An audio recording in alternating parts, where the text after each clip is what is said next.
feeling lost in life? Have you found your calling? Does your current career fulfill you and your purpose? If not, I'm here to help. And even if you have, come tune in to listen and learn about all that's out there.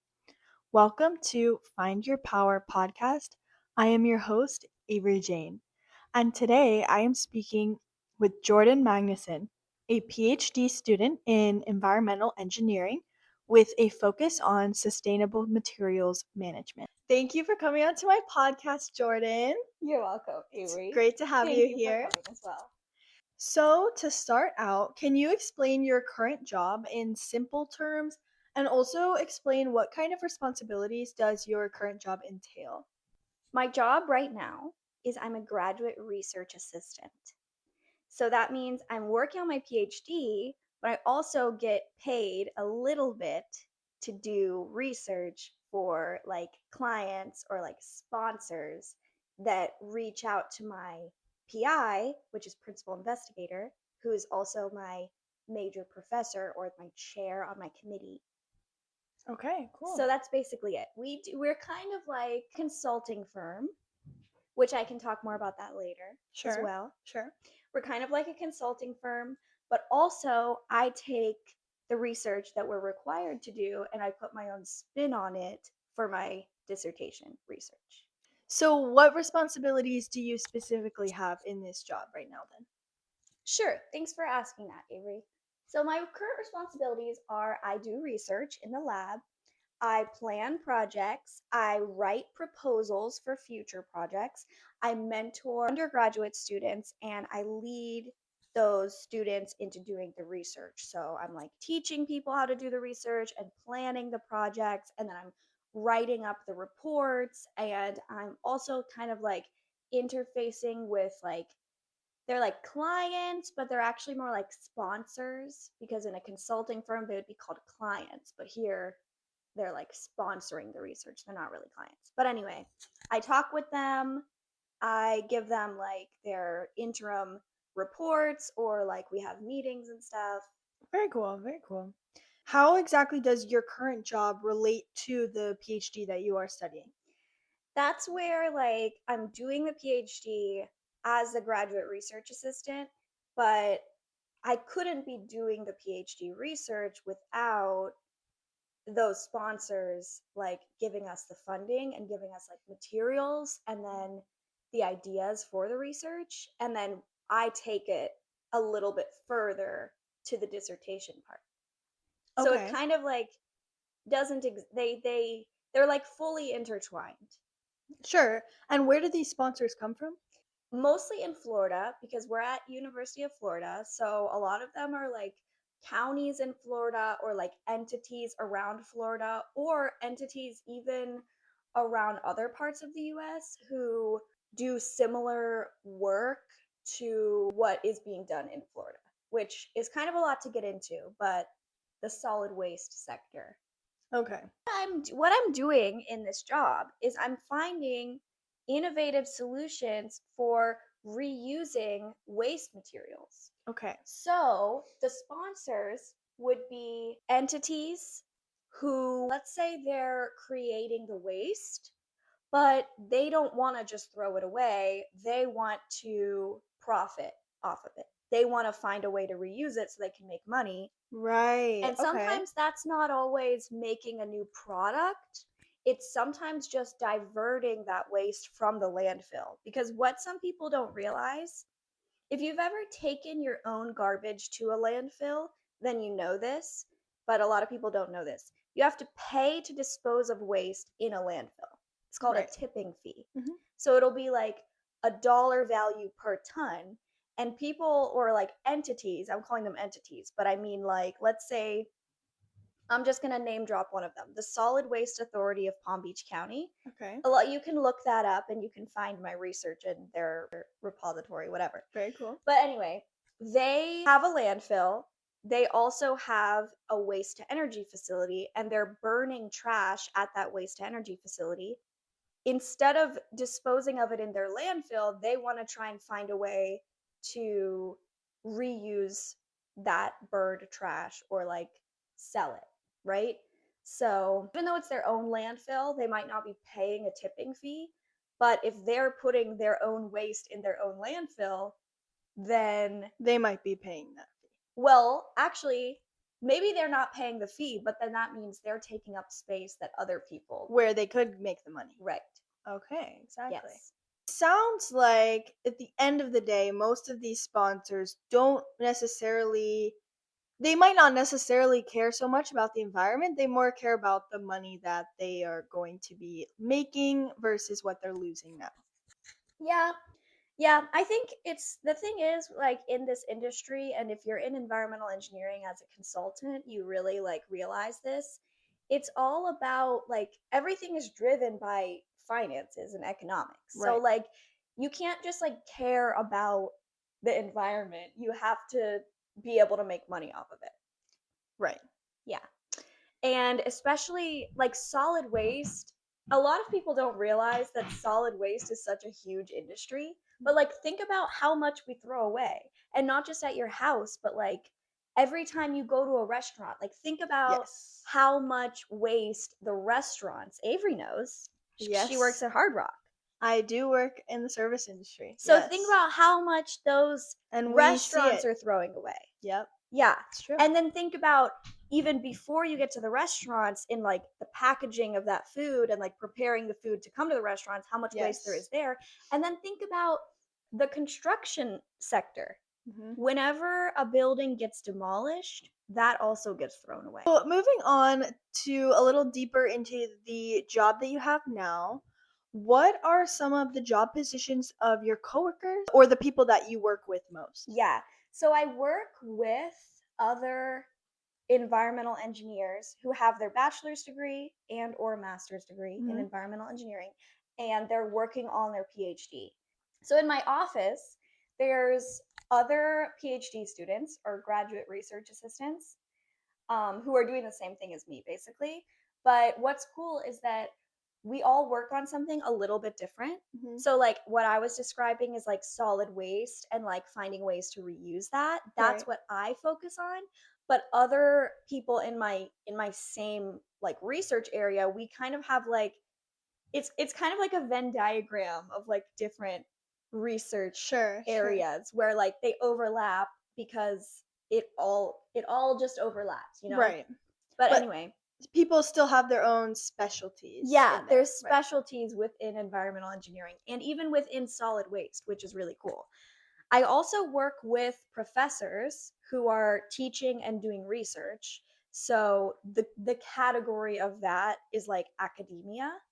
And then sometimes we work with like local governments, Hmm. which is like the entities that sponsor us are usually local governments. Sometimes there's like privately owned landfills that might work with us. And then sometimes there's like county owned landfills that want to work with us. I guess I also do work with consultants a little bit because there will be like projects that I'm working on that are like really large scale where like the university doesn't have the resources to like implement everything that we want to implement. Hmm. So we will or that entity like will hire a third party, which is like a consulting firm, which is like a very common path for environmental engineers. So like the consulting firm might focus on like wastewater treatment. They might think of like designing environmental systems. Sure. Water treatment is a big one, and Right. like groundwater monitoring is a big one. Maybe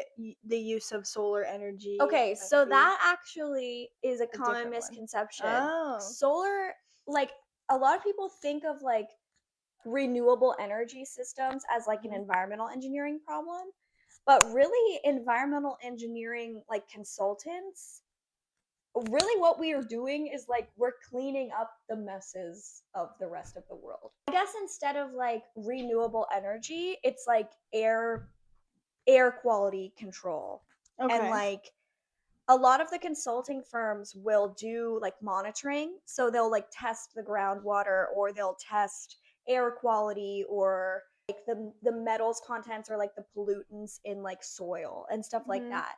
And then they'll like think about how we can treat or like clean up or remediate those issues. Mhm. I kind of feel like that's probably something that was originally designed by environmental engineers, but at this Sure. point, it's just manufactured. So there's innovation going into it, but that would be in a different sector. Okay. So like consulting is like it's kind of like a public servant. I mean, it's not local government like public servant, but you're like you're working for people and like doing a job that needs to be done for other people. To get to this point, what schooling have you done so far? And also, how did you come across the job that you currently have? Well, I did my bachelor's degree in environmental engineering and I came across the graduate research assistantship because I was doing research while I was an undergrad. So, like some universities offer undergraduate research positions, which is Right. really cool. A lot of them are like volunteer based, but sometimes you can get paid. In Mhm. our lab, you start out volunteering and then like later on you can get paid. But I was working with other PhD students, other graduate students, and I just really liked the work and I felt like I was kind of good at it. So I decided to stay. But I feel like I wouldn't have learned about the opportunities in like environmental engineering in particular for Mhm. graduate research if I hadn't done undergraduate research. Right. Okay. Yeah. Yeah. And then I also got my master's degree while working on my PhD, which is like a really cool thing that not all departments offer, but I was able to do it because in our department, you actually don't need to take that many courses to get Okay. your PhD. You need to take more courses to get your master's degree. Mhm.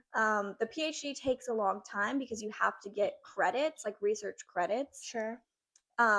like course credits, but Mhm. you don't have to take classes. You can Right. actually just like register for doing research. Okay. Yeah. So I will like that's why like my job is graduate research assistant and I get paid for that. Mhm. But also I do a lot of work that is like unpaid because it's technically for credit. Right. So it's like for my PhD credits. Mhm. So anyway, while I was doing the PhD, which I'm still in, I just took extra courses Mhm.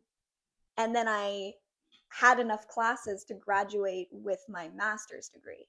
Okay. So I just graduated with my master's degree, but the whole time I was still doing my PhD. So that's how I have both my bachelor's and my master's degree. And that's like I feel like that's a very unique thing that is offered Mhm. in not a lot of departments because one fear I or like one issue around that is that since I have my job, like my research Mhm. position, and I had it the whole time that I was taking classes. One concern I think and why some departments wouldn't offer the like mastering part of it is that some people might want to master out, which means they're getting paid for the PhD work, then they just do enough work to get their master's degree and they leave early, Mhm. which is like you're kind of letting everyone down if you do that Right. and you're just leaving with the master's degree, which is still hard but is arguably like easier to achieve than the PhD. Right. You're not going all the way like you said you might. Yeah. Right. So then, is this the career path that you wanted to go on in middle school and high school? That's a great question, Avery. I didn't know what an environmental engineer was Mhm. until probably like my sophomore year of college. Right. So, absolutely no, I did not want to do this when I was in middle school and high school. I wanted to go into like creative writing or English or something like that. And then, like halfway through high school, I wanted to do something with environmental science. And then I kind of didn't even know environmental engineering was a thing Mhm. until I took a tour of University of and then I realized, Right. okay, let's do that. Um, because I had like AP math and stuff. Sure. What's actually really cool that I tell people who are like freshmen, sophomores Mhm. in college, because like I said, I like work with undergraduates, is I have some students who say they want to do something with writing or they like writing. It's Mhm. really interesting seeing like some people who start in engineering hate writing and they want to do it because they never want to write anything ever again. Oh, right. Uh-huh. But some engineers like me really like writing. And that's actually very, very important as a skill because think about it, like you have to be able to communicate science to Right. everybody. Mhm. It's not just for other scientists. So it's Exactly. obviously like it's easy for scientists to understand other scientists if they're like well informed in that field, but you Mhm. have to be able to explain your work to scientists in other fields and like everybody. And trust me, I could do a better job of explaining it, but this isn't the platform for that. Right. I wanted to be a writer. Then I wanted to be an engineer, whatever that was. Mhm. And then when I realized what graduate school and like academia and doing your PhD was, I wanted to do that because it actually is a lot of writing. Like I Right. said, I have to plan projects, I have to write grants, proposals, reports. I also write like scientific papers that are for mostly for other scientists. Um but they're really fun to write and it's like it's a new challenge. It's not creative writing, it's scientific writing, Yeah. which is like something completely different. But you have to learn how to do that and you have to be good Exactly. at scientific writing and you also have to be good at like scientific writing for like the lay person audience, like for everybody. Sure, yeah, Which exactly. sometimes you'll hear about like technical journals. Mhm. So that's more for like a broader scientific community and those are also really fun to write, like articles, technical journals. Very cool. So, if you wanted to be a writer, and you did say that you kind of were introduced into the environmental engineer world as you got the tour for college, but what kind of influenced you to go from the writing route into environmental sciences? Yeah, that was when I was in high school and I took the environmental science class. And that's when I really like learned that that was a thing, I guess. Like I don't know, I feel like when people think about science and engineering, it's like science in a lab, like chemistry. I wasn't really interested in like chemistry and like doing like science experiments, like that sort of thing. But I was interested in like I guess like botany, like plant stuff. Right? More biology based? Yeah, like biology kind of, but not the animal side. And I Mhm. feel like biology, it's just really interesting how like when you're a kid, like what you're actually exposed to in terms of like careers, you Right? know? But there's so many different careers, which is why the Find Exactly. Your Power podcast is so important and influential. So to kind of step outside of the job world and your career path, what are your interests or hobbies outside of your job? Um, that's a good question. Let me say this to everyone listening. Doing your PhD is not for everyone. It's hard as and I don't really have free time because I'm also an introvert. So all of my free time consists of me recharging my batteries. So I do some coloring. See, you have to find ways to keep your sanity when you're doing your PhD. Totally, totally. So sometimes I color, sometimes I watch TV, but only if I can watch the same shows over and over and over again Hmm. because it's just such a challenge doing your PhD that I need something predictable at the end of the day. Sure. So it's really important to get out into nature, go Of for course. Of walks, course. things like that. Very nice. So, what do you think is your favorite thing about working as an environmental engineer? That's a great question, Avery. My favorite thing about my job, I think, is writing Okay. and Yeah. publishing papers for other people to read so that they can know the research that I've been doing and that we've been doing, and so that that research doesn't go unaccounted for. Right. It doesn't go to waste. Yeah, it doesn't Hmm. go to waste because sometimes in academia, I feel like in the research space, people are doing research just for the sake of doing research. I don't actually know that, but like that's kind of a fear of mine is like if you're doing research just for the sake of doing research and you're never writing up your experiences and your findings for other people to read, then like kind of what's the point? Sure. Anyways, that's why I really like writing, but the reason I kind of stumbled with your question is because I'm an environmental engineer, but I feel like I'm not doing what a typical environmental engineer is going to do. Okay. Because Sure. typically, the environmental engineer will be a consultant. They will be designing systems for groundwater monitoring, for wastewater treatment, for air quality control and monitoring, things like that. Hmm. But I'm doing something really different, which is researching, and I'm researching for beneficial reuses of solid wastes. Right. So would you more title yourself as an environmental engineer researcher? Yeah, that's the thing. I am an environmental engineer because I have that degree. So like that's what I am. But like my job title right now Hmm. is I'm a graduate research assistant. Okay. Yeah. So there's a lot of things that I like about being an environmental engineer. Hmm. And that's where like I get to do the consulting part of it, where like I get to design systems. In my case, it's for like reusing solid wastes. But then as research assistant, I get to do a lot of writing, which I feel like if you were a consultant, you might not get to do. But if Right. you stay in academia, you do get to do that. And some environmental engineers stay in academia. That means you keep doing research, you be a professor, something like that. Yeah, cool.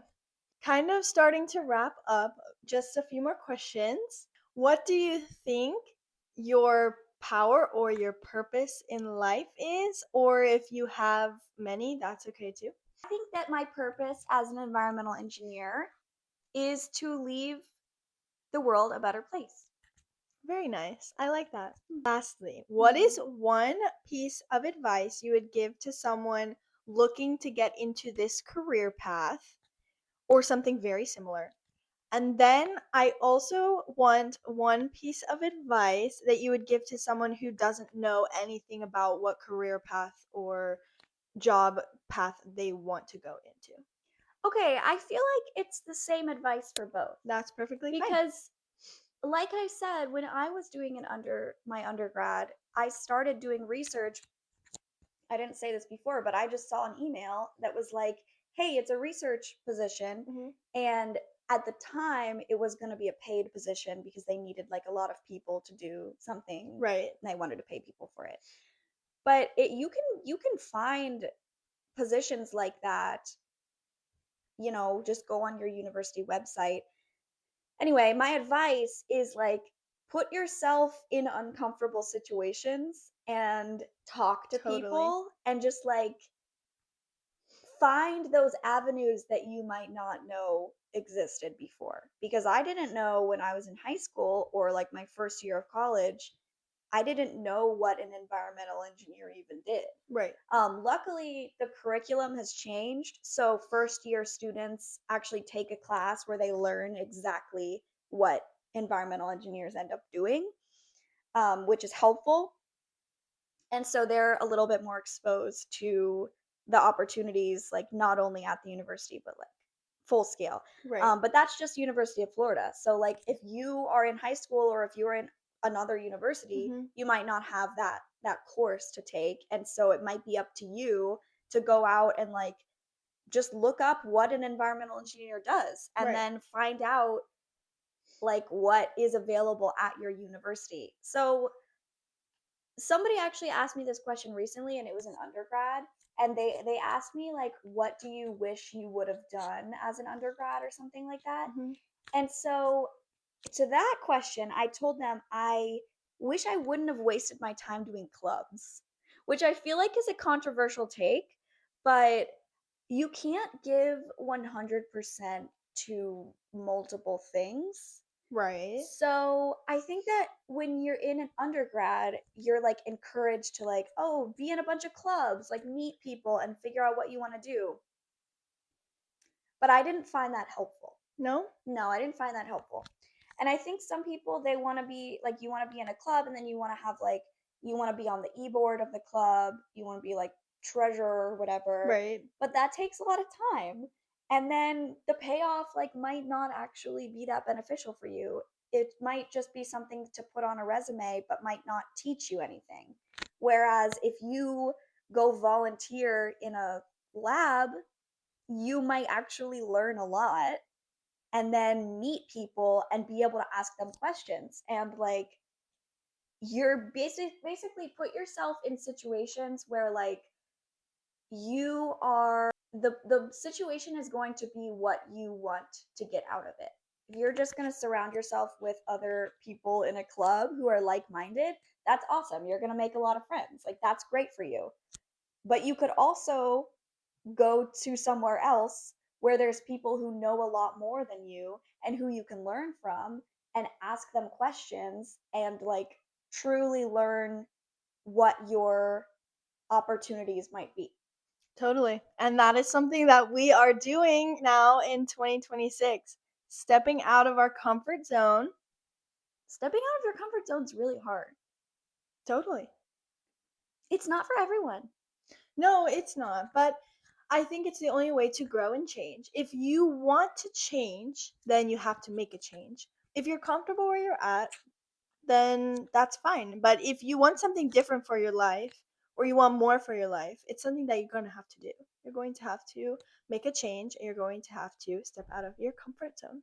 Yeah, but here's some more advice. You got to know like who you are. It's very true. Yeah, that's something that's very important. And maybe I'll make a whole nother episode and I can have you on another episode talking about self-awareness and learning who you are. Should we do that? Yeah. Okay, well, that about wraps up the questions I had for you today. All right.